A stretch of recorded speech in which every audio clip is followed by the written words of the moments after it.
Bonjour tout le monde, j'espère que vous allez bien. Dans cette capsule vidéo, je vais vous présenter un cours très important. C'est un cours de la grammaire intitulé Les formes de phrases. Mais avant de se focaliser sur notre sujet principal, il faut nécessairement parler de la phrase. Qu'est-ce qu'une phrase?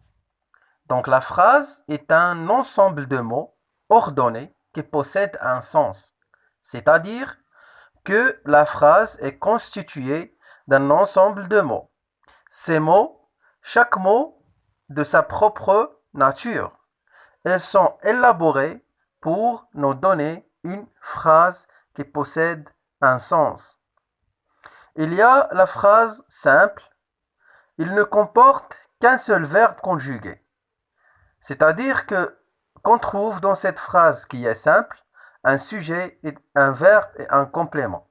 Un seul verbe.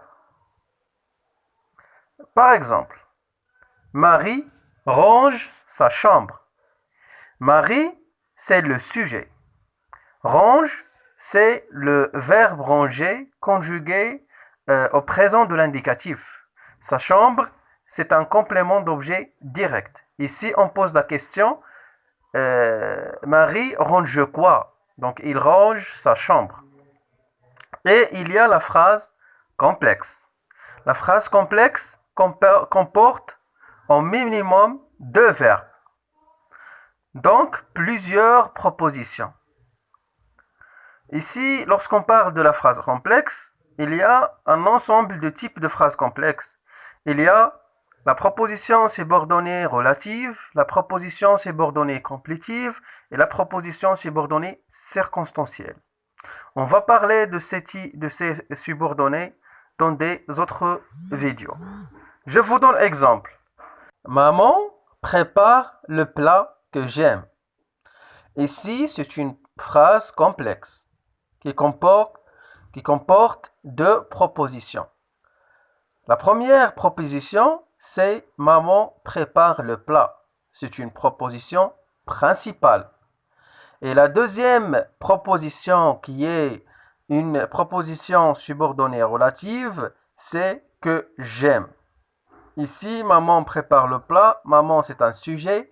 Prépare, c'est le verbe préparer conjugué au présent de l'indicatif. C'est un verbe de premier groupe. Le plat, c'est un antécédent. Donc, c'est un complément d'objet direct.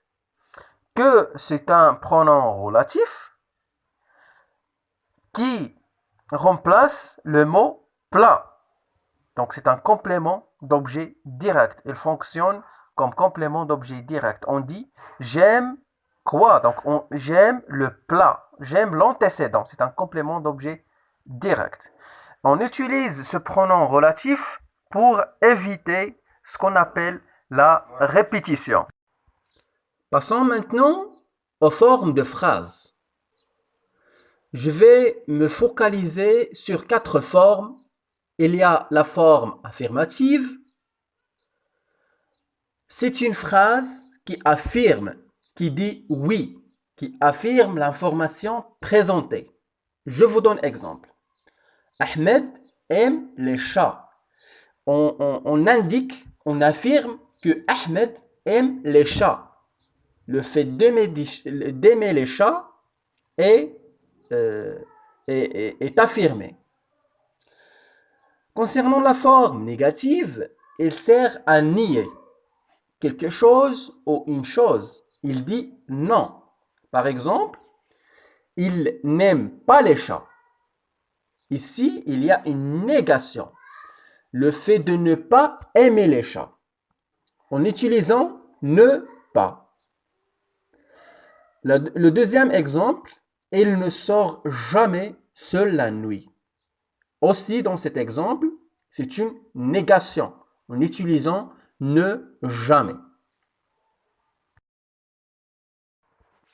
Passons maintenant à la forme active et la forme passive, c'est-à-dire la voix active et la voix passive.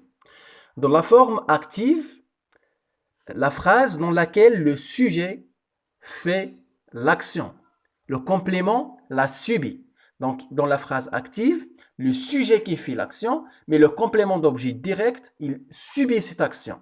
Je vous donne exemple. L'enfant mange la pomme. L'enfant, c'est le sujet du verbe manger. Mais la pomme, c'est le complément d'objet direct. Donc l'enfant mange quoi? Il mange la pomme. Donc le complément d'objet direct subit l'action de manger. Notez bien que pour passer de la forme active, il faut nécessairement avoir un complément d'objet direct, comme dans cette phrase de l'exemple. La pomme est un complément d'objet direct, donc on peut effectuer la transformation à la forme passive. Passons maintenant à la forme passive.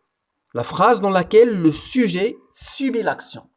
Donc le sujet ne fait pas l'action comme la phrase active, la forme active. Donc il subit l'action. Voilà, je vous donne exemple.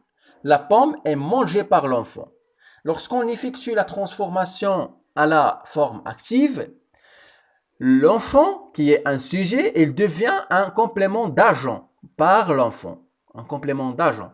Et la pomme, qui est un complément d'objet direct, il devient sujet du verbe manger. Notez bien que faites attention, vous devez faire attention à l'accord. La pomme est mangée. Ici, le participe passé doit s'accorder avec le sujet. Le sujet qui est la pomme, un mot, un nom féminin singulier. Donc, automatiquement, le verbe manger avoir un E de féminin. Merci pour votre attention. J'espère que vous avez bien retenu cette séance et passé une agréable journée.